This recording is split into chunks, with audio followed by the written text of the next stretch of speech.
Kapag ang amoy nga ngalon ay may, halong pulbura may intindihan mong ang kapayapaan sa karagatan ay hindi kailanman panghabang panahon. Ang West Philippines si ay nababalot pang makapal na hamok alat ang hangin ay malamig at amoy bakal. Ang mabarko nga Vietnam Navy ay tahimik na gumagalaw sa dilim na kapatay ang mailaw tanging ang umiikot na radar lamang ang kumukurap-kurap. Ang ibabaw ng dagat ay napakapayapa kaya't rinig na rinig ang ugong ng makina sa loop ng bakal na katawan ng barko. Sa frigate Sampaguita 686 nakatayo si Captain Wen Fanchi, ang commander ng Joint Blue Sea Operation, sa harap ngang main radar screen. Isang hindi pangkaraniwang blip ang lumitaw sa hilagang silangan, mabagal ang galaw ngunit walang identification code.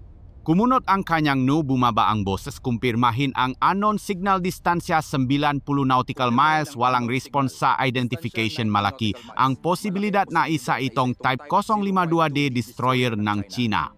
Ipinagutos ang alert level 2 sa buong fleet. Sa deck mabilis na pumunta sa posisyon ang mga mandaragat, ang tuno ngang kanilang combat boots ay umaalingaw sa bakal na sahig.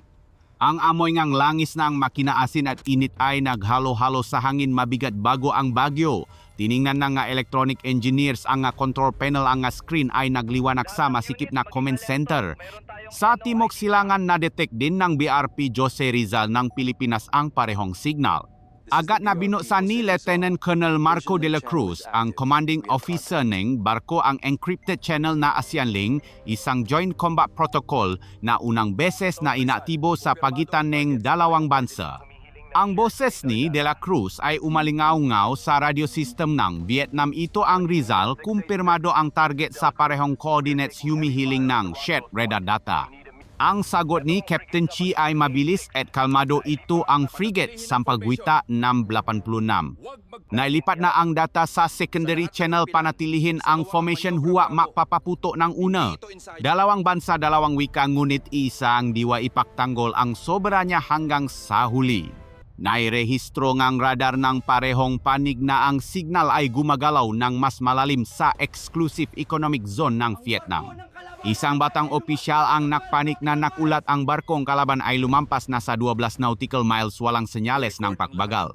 Tumango si Captain Chi, hindi inalis ang tingin sa screen, ay record ang lahat ng data. Hindi tayo mangudyok pero hindi rin tayo aatras. Maganda sa laban. Isang static sa radyo ang umalingaw-ngaw bago narinig ang malamig na boses mula sa kabila. Pumapasok kayo sa teritoryong dagat ng People's Republic of China, lisanin ang lugar kaagad. Walang sumagot, tanging ang tunog ng bentilado at pag-ikot ng radar ang maririnig. Ibinaba ni Captain Chi ang kanyang boses, simulan ang phase 1, kumpirmahin ang target, eye on ang active defense systems. Ang mga warning lights ay naging pula. Ang 70mm na Falcon ay dahan-dahang umikot at itinaas ang uso. Ang mga secondary radar ay binuksan sa maximum power. Sa ilalim ngang deck inaktibo ngang engineers ang white noise jamming system, isang teknolohiyang binuo ngang Vietnam. Ang electromagnetic waves ay gumapang sa katawan ng barko, humuhuni na parang hiningang dagat. Mula sa Sincao Island, Dawsington, sabay na lumipad ang dalawang Hermes 900 UAV ng Vietnam at ang P-8 Poseidon ang Pilipinas. Mula sa taas na 6,000 meters, ini-scan nila ang buong lugar gamit ang synthetic aperture radar. Ang reflected signals ay lumikha ang daan-daang naktatakpo na linya sa screen, mukhang ugat ng karagatan. Ang sonar sa ilalim ngang barko ay nakasagap ngang kakaibang tuno ngang makina sa lalim na 80 meters. Mabilis na nagulat ang sonar officer, tunok ito ng propeller ng Type 093A submarine papuntang hilagang silangan, 25 nautical miles ang layo. Maikling sumagot si Captain Chi, submarine. Naghahanda sila ng preemptive strike, ay report agad sa command. Sa himpapawid kumakapal ang ulap, nagbago ang ihip ng hangin. Nagsimulang pumatak ang ambon sa deck. Hinilang ang mga mandaragat na Vietnamese ang anchor lines, ikinasa ang baril, naging seryoso ang mukha. Walang naksasalita pero alam ngang lahat, ang isang maling hakbang ay maaring magsimulang tunay na digmaan. Dumating ang utos mula sa Vietnam Naval Command, manatili sa posisyon. Kung patuloy na papaso ang kalaban ng higit sa 12 nautical miles, ituring itong akto ng agresyon, pinapayagan ang control counter-attack. Huminga ng malalim si Captain Chi at dahan-dahang nagsalita. Bawat salita ay mabigat, parang bakal fase 2 active defense. Buksan ang electronic shields. Lahat ng armas sa posisyon. Ang mga screen ay lumipat sa combat mode. Ang short-range air defense, naval guns, anti-ship missiles, UAVs at radar ay sabay-sabay na inaktibo. Sa himpapawid, ang unang liwanag ng Bukang Liwewe ay kinulayan ang dagat ng kakaibang kulay pila na abo. Sa malayo, 3 dambuhalang anino ang unti-unting lumitaw. Ito ay 3 Chinese destroyers na gumagalaw sa V-formation. Nakataas na ang mga baril, tuloy-tuloy ang ikot ng radar. Ang hangin ay siksik at mabigat, kaya mong marinig ang tibo ng iyong sariling puso. Bigla isang liwanag ang kumislap mula sa hilaga. Isang pagsabok ang umalingaw-ngaw, isang haligi ng tubig ang tumaas na parang puting tore. Yumanig ang buong radar na taranta. Ang tactical officer HN-12 anti-ship missile test fire bumagsak 12 nautical miles mula sa formation ng Vietnam. Ipinikit ni Captain Chi ang kanyang marteng. Ilang segundo, alam niyang naabot na ang hangganan. Pagmulat niya, ang boses niya ay matatak at malalim, parang utos en dagat. Ipaalam sa buong alyansa, ang West Philippine Sea ay nasa combat alert level 1. Simulan ang response phase. Umalingaw ngang sirena, humalo sa tunog ng alon at hangin. Sa kumukurap na pulang ilaw, hinikpitan ng sundalo ang hawa sa manibela, nakatingin sa malawak na karagatan na parang tumitingin sa kanilang puso. Hindi tayo atras. Ang pagtatanggol sa dagat ay pagtatanggol sa kinabukasan. Ang malabong liwanag ay bumalo sa dagat na parang malami na pila na kumot. Ang alon na humahampas sa gilid ng barko ay lumihang regular na tuno, parang hininga ng paparating na digmaan. Sa frigate Sampaguita 686, kumukurap pa rin ang pulang warning light. Ang mandaragat na Vietnamese, suot ang kanilang fireproof gear, ay handa na sa combat stations. Tumingin si Captain Wen Fanchi sa bintana ng command bridge. Sa malayo, ang 3 Chinese destroyers ay mabagal na gumagalaw. Nakataas ang baril na iskan ang radar. Sa timok, ang BRP Jose Rizal ng Pilipinas ay nananatili sa distansyang 5 nautical miles parallel sa formation ng Vietnam. Bumubuo ng pincher movement sa dagat. May bagong signal ang radar ng Pilipinas. 3 WZ-7 high altitude UAVs ng China ang lumitaw sa silangan, lumilipat sa triangle formation. Mabilis silang gumagalaw, nagbo-broadcast ng domestic military codes. Maikling na utos si Captain Chi Ilok ang anti-UAV radar. Buksan ang X-band frequency jamming net. Huwag hayaang mag-lock sila ang target. Tuloy-tuloy ang trabaho ng electronic engineers. Ang main screen ay napuno ng makapal na puting static. Ang electronic warfare system ng Vietnam ay nagsimulang magbuga ng high-intensity interference na scan taas sa atmosfera. Ang mauwafing ang China ay bahagyang gumewang. Ang mga imahang ipinapadala nila ay lumabo at naputol. Isang low-frequency sound signal ang narinig mula sa ilalim ng dagat. Naitala ng frigate Sampaguita 981 ang tunog ng submarine engine sa lalim na 70 meters. Ipinakita ang sonar feedback na ang target ay gumagalaw sa timog kanluran na pagkalapit sa battle line. Nakutos si Captain Chi, sabihan ang submarine Kilo 636 na maghanda sa stealth mode, manatili sa lalim na 100 meters, huwag magpaputo hanggat walang utos. Sa main screen, ang tactical map ay nagliwanag sa dose-dose ng gumagalaw na simbolo. Ang dalawang panik ay nagumpugan sa isang mapanganib na sayaw kung saan ang anumang pagkakamali ay maaring gawing sumasabo na bulkan ang dagat. Naglabas ang signal ang China na nagpapahaya ang regular naval exercises at hinarangan ang lahat ang ruta sa pagitan ang Fiery Cross Reef at Reed Bank. Tinatawag itong pagsasanay, pero sa tutulang ay isa itong soft blockade. Agad na nagpadala ng diplomatikong protesta ang Vietnam. Ngunit sa dagat, ang barkong pandigma ay lumipat na sa parallel combat formation upang maiwasang mapahiwalay. Lumakas ang hangin, dumilim ang dagat. Ang bawat patak ng maalat na ulan ay tumatama sa bakal na dek na parang maliliit na bala. Nagsalita si Captain Chi sa intercom, makapal at matibay ang boses. Gusto nila tayong paatrasin, pero isa lang ang paraan para mapanatili ang soberanya, iyon ay ang huwag umalis. Lahat ng unit maintain defense condition 1. Isang mahabang guhit ng liwanag ang kumislap sa secondary radar. Ang YJ-12 anti-ship missile ay pinakawalan mula sa Chinese destroyer walang live warhead pero may napakatumpak na flight path. Ang missile ay humarurot patungo sa neutral waters 10 nautical miles lang mula sa formation ng Vietnam. Mabilis na nag-utos si Captain Chi ay deploy ang decoys ay activate ang low altitude defense grid. 3 thermal decoys ang umilaw at nakbugang puting, usok lumilikhang liwanag sa ibabawng dagat. Nalito ang radar ng kalaban, lumihis ang missile at sumabog sa dagat, lumilikha ng dambuhalang haligi ng tubig. Ang shockwave ay yumanik sa buong barko. Mahigpit na kumapit ang lahat, walang naksalita. Bumugso ang hanging amihan ng napakalakas. Tinakpan ng itim na ulap ang langit mula sa hilaga. Isang low-altitude UAV ng China ang bumaba nak-scan gamit ang X-band radar sa frigate Sampaguita 686. Sunod-sunod na umilaw ang pulang babala. Malamit na sinabi ni Captain Chi na kalo ang radar ng kalaban, activate electronic reflection open fire kung kailangan. Ang 30mm automatic cannons ay umikot at tumutok sa target. Nilok ng gunner ang 35-degree angle. Isang bugso ngang bala ang humuni sa hangin, parang pinupunit ang ulap. Pagkalipas lang ng 3 segundo, nagliyap ang UAV at nahulog sa dagat bilang isang bolang apoy. May mahinang hiyawan sa command room pero walang tumawa. Gumanti ang Chinese fleet gamit ang isang malaking warning shot. Bumaksa ang shell 200 meters mula sa frigate Sampaguita 686. Ang tubig ay tumaas parang pader. Tumagilid ng bahagya ang barko dahil sa lakas ngalon. Kumapit si Captain Chi sa mesa, naksalita sa radio, hold formation, walang atras, activate electronic warfare level 1. Pumasok na ang dagat sa yuktoeng totong labanan. Mula sa timok, ang BRP Jose Rizal at BRP Antonio Luna ay sabay na nagbago ngang direksyon, bumuong fan formation na pumapalibot sa lugar. Ang utos mula sa Philippine Commander ay malinaw, anumang radar looking ay ituturing na hostile act. Lahat ng baril ay nakatutok sa isang direksyon. Ang tunog nga alon hangin at makina ay nagsama-sama parang tambol ngang digmaan. Sa ibabaw ng dagat bumukas ang nga navigation lights. Ang reconnaissance UAV ng Vietnam ay lumipat sa itaas, nire-record ang buong lugar at ipinapadala ng live sa command center sa Spratly Islands at Hanoi.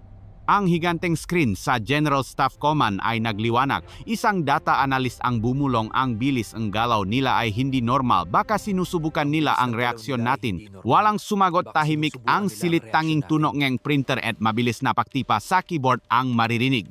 Sa timok silangan, na-detect ngang radar ang kakaibang signal sa 9 GHz band. Ipinapakita ngang decoded data na ito ay military control signal para sa UAF ng China, isang command sequence para sa temporary target locking. Nag-utos si Captain Chi ay activate ang interference waves 73 degrees reverse, huwag hayaang makasagap sila ang active signal. Mabilis na kumilos ang dalawang inhinyero. Ang white noise signal ay nak-scan pabalik sa himpapawid, lumilihang malabong liwanag. Sa loop ngang ilang segundo, nawalan ng koneksyon ang lahat ng UAV ng China. Lumabo ang nga kamera. Pansamantalang nakatakas ang Vietnamese fleet sa target lock. Biglang nagbago ang ihip ngang hangin, tumaas ang mga alon. Isang YJ-13 anti-ship missile ang pinakawalan mula sa Chinese destroyer, bumaksa sa neutral waters 12 nautical miles mula sa Vietnamese formation. Walang warhead ang missile pero sapat na ito para makpadala ng hamon. Maikling utos ni Captain Chi, ilabas ang decoy nets, activate low altitude defense. 3 flares ang nakbuga ng usok, lumilika ng Peking radar path. Naligaw ang missile at sumabog sa laut, lumilikha ng 10 meter na usok. Humampas ang alon, tumalsik ang tubig sa deck. Sumiga ang isang batang opisyal, matatak pa rin tayo sir, tumango. Si Captain Chi malamig ang mukha, nakatingin sa abot tanaw, good. Ipakita ninyo sa kanila na hindi aatras ang Vietnam. Umalingaw-ngaw ang mahabang sirena. Ang lahat ng barkong pandigman ng Vietnam at Pilipinas ay lumipat sa full combat formation. Sa malayo ang unang liwanag ng araw ay tumama, sa mga pila na alon nililinaw ang bawat higanteng barko na nagaharap sa laot. Bakal apoy at determinasyon ng tao ay handa ng humalo sa pinakamabangis na simfoni ang panahon. Pag-angat ng araw sa horizon, parang nagising ang buong dagat. Kumikinang ang tubig, ngunit sa ilalim ng kapayapaan ay ang dagundong ng makinangang digmaan. Mula sa hilaga ang tatlong Chinese destroyers ay bumilis humilera at nakbuga ngang manipis na usok. Sa timog ang alyansa ngang Vietnam at Pilipinas ay handa na sa V formation ang nganguso ngang barko ay nakatutok sa pinag-agawang lugar. Nakatayo ng tuwid si Captain Wen Fanchi sa command room nakapako ang mata sa electronic map. Ang mapulang simbolo ay kumakatawan sa kalaban na papasok sa gitnang lugar. Malalim ang boses niyang sinabi ito na ang counter-attack phase. Utos sa buong fleet panatilihin ang 10 nautical miles distance. Ang submarine Kilo 636 at submarine Hanoi ay mananatili sa lalim na 90 meters mahanda sa pagpapawalan ng torpedo kapag may utos. Na-detect ng sonar ng Vietnamese submarine ang tunog ng makina ng kalaban sa timog silangan 23 nautical miles ang layo. Mabilis na nagsalita ang Lieutenant Colonel na commander ng Submarino Hold Depth ihanda ang sonar decoys para sa circular jamming. Ang mga decoys ay pinakawalan naglalabas low frequency sound waves na kumalat parang tambol sa ilalim ng dagat. Nagulo ang buong lugar, nahirapan ang radar kang kalaban na tukuyin ang tunay na posisyon kang submarino kang Vietnam. Sa ibabaw ng dagat binuksan ng frigate Sampaguita 981 ang omnidirectional radar.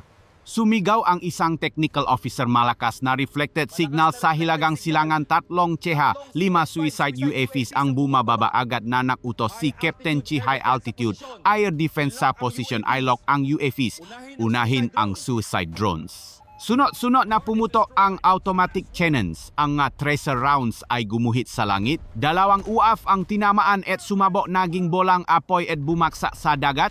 Ang ikatlo ay umikot at sumugot sa BRP Jose Rizal ngang Pilipinas ngunit naharang ngang otomelaragun sa tamang oras.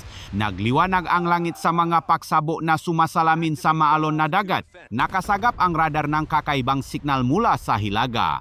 2 Chinese destroyers ang sabay na napakawala ng long-range YJ-83 cruise missiles. Ang flight path ay dikit sa tubig napakabilis. Nagliwanag ang radar screen, ang warning alarm ay umalingaw sa buong barko.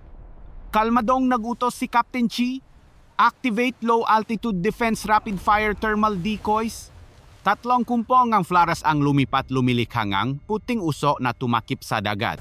Naligaw ang missiles ng kalaban lumihis pa kanan at sumabok sa laot 800 meters mula sa formation. Ang pressure ng pagsabok ay nakpaalsa ng alon parang bundok. Bahagyang gumewang ang lahat pero nanatiling mahigpit ang kapit sa kanilang posisyon. Gumanti ang alyansa. Mula sa BRP Jose Rizal, ang 2 76mm guns ay sunod-sunod na pumutok. Ang nga bala ay tumama malapit sa Type 056 Corvette ng China. Tumaas ang tubig, tinakpan ng puting bula ang deck. Sa paningang, Vietnam ang frigate Sampaguita 981 at frigate Sampaguita 996 ay naktulungan sa pagpapaputok ng medium-range rocket artillery lumilikha ng padangang apoy. Sa himpapawid ang Ka-28 naval helicopters ng Vietnam ay lumipat mula sa Spratly Islands dala ang anti-submarine torpedo at dipping sonars. Lumipat sila ng mababa na gulok ng sonar buoys para hanapin ang submarine ng kalaban. Ang tunog ng rotor ay parang tambol na humalo sa tunog ng alon. Sa ilalim ng dagat nakita ang submarine Hanoi ang target ng malinaw. Nagutos si Lieutenant Colonel Hylock target fire 2 Ugeste torpedoes. 2 torpedo ang lumabas sa tubnag, iwan ng asul na ilaw sa malalim na tubig. Humagibis sila sa nakatakdang kurba gamit ang dual seekers para sa init at tunog. 12 segundo ang lumipas, ang unang pagsabog ay umalingaw-ngaw ng malalim parang kulok sa ilalim ng dagat. Tinamaan ang isang Chinese corvette, umusok ang harapan, tumagilit ng husto ang barko. Yumanik ang lugar at ilang minuto lang dumating ang ikalawang pagsabog. Isang pader ng tubig ang bumaksak. Naitalang ang sensors ng Vietnam ang malakas na shockwave. Hinawakan ng mahigpit ni Captain Chi ang handrail, nakatingin sa hilaga, target neutralized. Keep formation, huwag habulin, gaganti sila. Ang dagat ay puno ngang usok at singaw. Ang lugar ngang ritbang ay naging higanteng maze nga poy alon at bakal. Ang frigate Sampaguita 686 ay tuloy-tuloy na zigzag para iwasan ang radar ngang kalaban. Ang Pilipinas ay nakpadala ang long-range surveillance UAV para kumuhang video. Ang data na ipinadala sa Hanoi at Manila ay nagpapakita na hindi bababa sa isang Chinese destroyer ang napinsala ng malubha. 3 UAV ang bumaksak at putol ang komunikasyon nila dahil sa electronic jamming. Marahas na gumanti ang Chinese fleet. 2 Il-38 patrol aircraft ang bumaba na gulog ng flares at jamming bombs. Sumagot ang Vietnam gamit ang 30mm air defense systems. Ang bala ay sumabo sa gitna ng ulap. Isang shell ang tumama sa target, lumikha ng nakakabulag na liwanag. May hiyawan sa deck pero walang tumigil sa pagtatrabaho. Inaktibo ang General Staff sa Hanoi ang contingency plan na Blue Sea 3. 2 karagdagang kilo-class attack submarines mula sa Cam Ranh Base ang inutusang pumunta sa Spratly area, manatili sa lalim na 100 meters, handang maglunsad ng counter-strike kung magdadagda ng puwersa ang kalaban. Kasabay nito na-detect ng radar ng Pilipinas ang malakas na jamming signal mula sa silangan. Nag-utos si Lieutenant Colonel De La Cruz na buksan ang optical coordination mode, makipag-communicate gamit ang Morse code lights. Sa dagat ang mga barko ay nakislapan ng ilaw ayon sa kode, isang kakaibang tanawin sa gitna ng usok ng digmaan, isang wika ng liwanag at determinasyon. Nagpakawala ang China ng 2 pang cruise missiles. Ang isa ay naharang pero ang isa ay nakalusot sa depensa, tumama sa gitna ng isa pang Chinese frigate dahil sa navigation error na nagdulot ng crossfire. Nagliwanag ang dagat, isang chain reaction ang kumalat na nagparalisa sa radar nila pansamantala.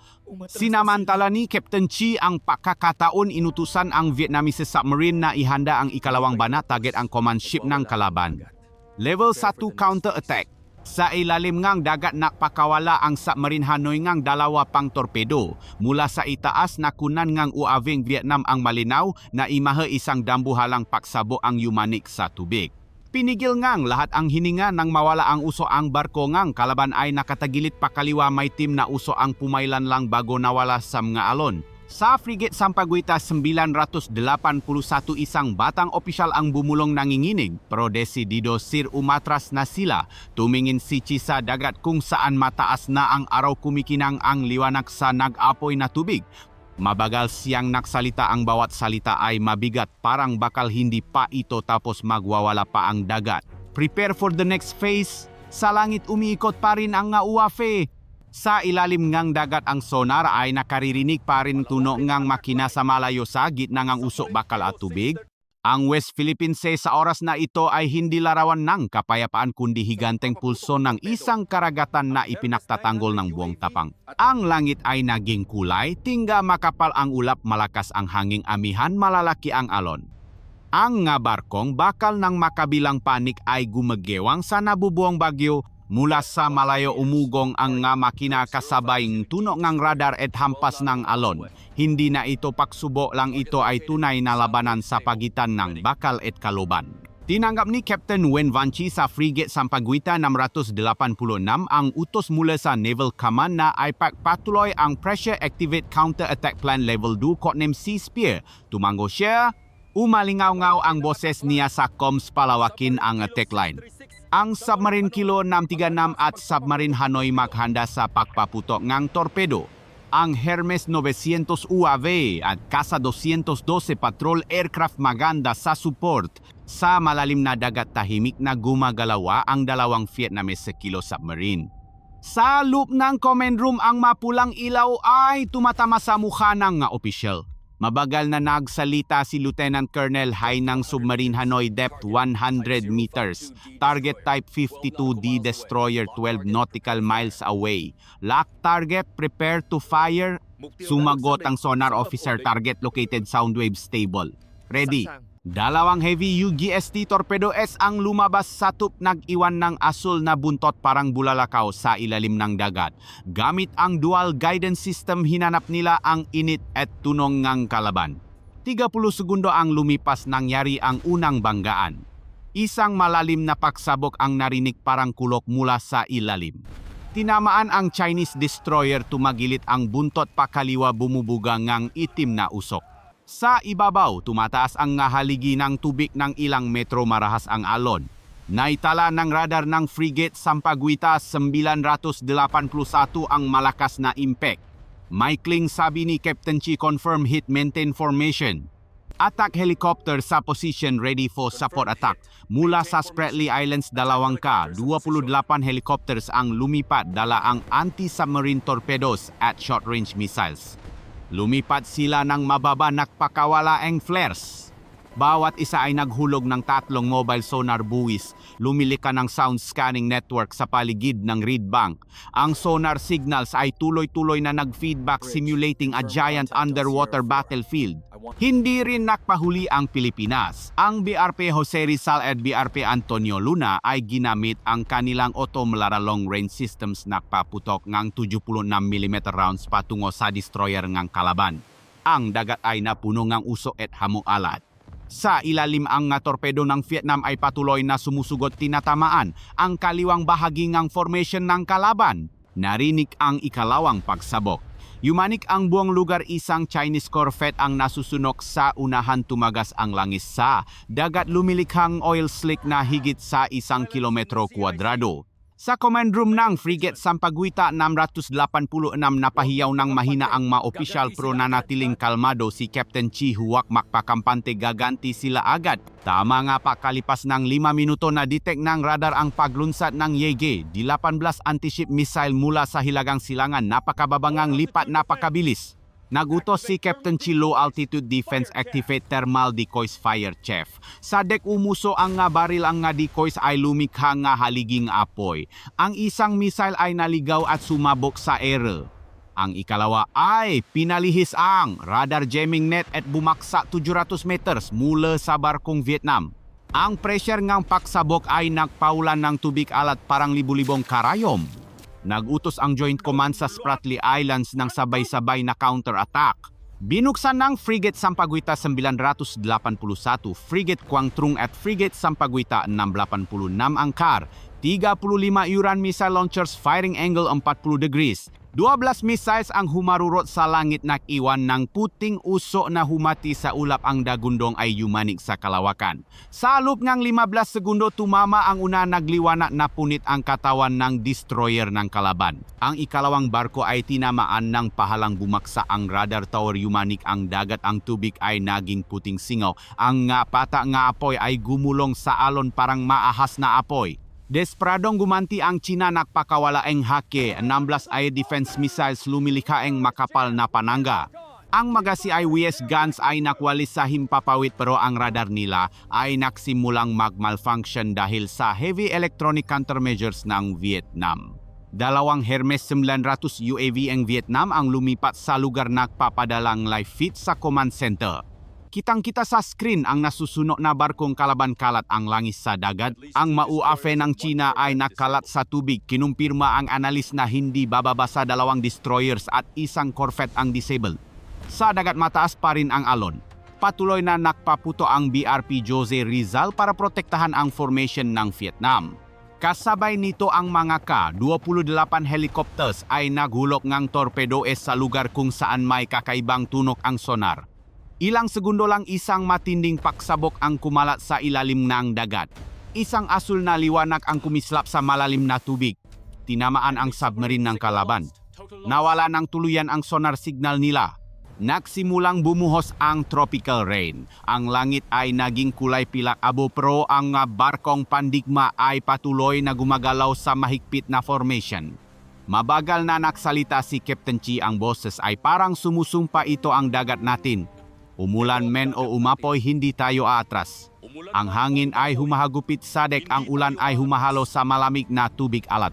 Ang masundalong Vietnamese at Filipino ay mahigpit na nakahawak sa timon, nakatingin sa horizon kung saan nagtatago ang kalaban.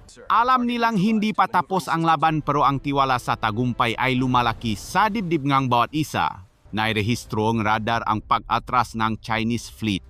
Ang mga barko nila ay nagsimulang gumalaw pahilaga, pinapanatili ang safe distance. Sa main screen ang mga pulang tuldok ay lumabo at nawala.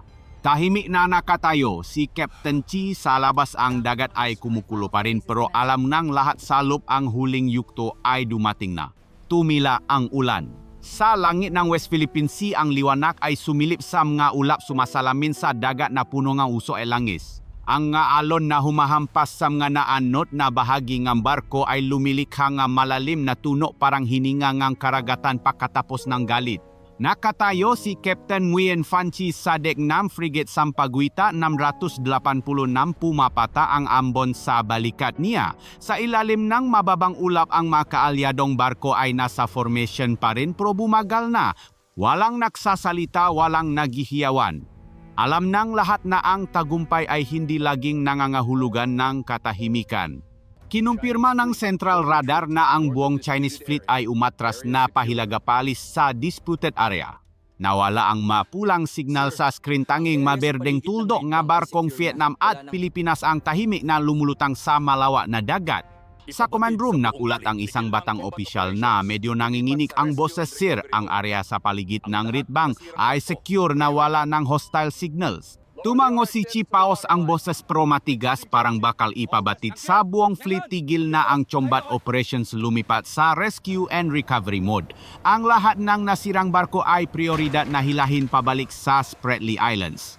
Sa ibabaw ng dagat nagsimulang kumilos ang rescue teams. Ibinaba ang maliliit na bangka, ang nga sundalo ay sumagwan sa usok at alon para hanapin ang mga survivors, kunin ang nga debris at markahan ang oil spill areas. Sa himpapawid ang Chasa 212 reconnaissance plane ay umikot gamit ang infrared light para siguraduhing walang natatagong panganib.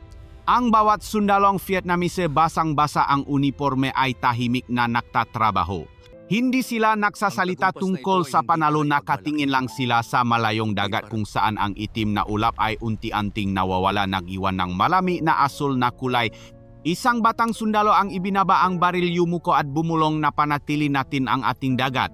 Nagpadala ang confirmation signal ang BRP Jose Rizal mula sa Manila, tapos na ang mission ang Asian Link Alliance. Secure ang area, wala ng hostile activity. Sa command room ipinikit ni Captain Chi ang kanyang mata. Ramdam niya ang bawat tuno ngang alon, bawat ihip ngang hangin na parang tibok ngang puso ngang inang bayan sa gitna ngang karagatan. Mahina siyang nagsabi ang tagumpay na ito ay hindi para ipagmalaki kundi para magpaalala. Ang soberanya ay pinapanatiling ngang dugo, ngunit ang kapayapaan ay pinapanatiling ngang karunungan.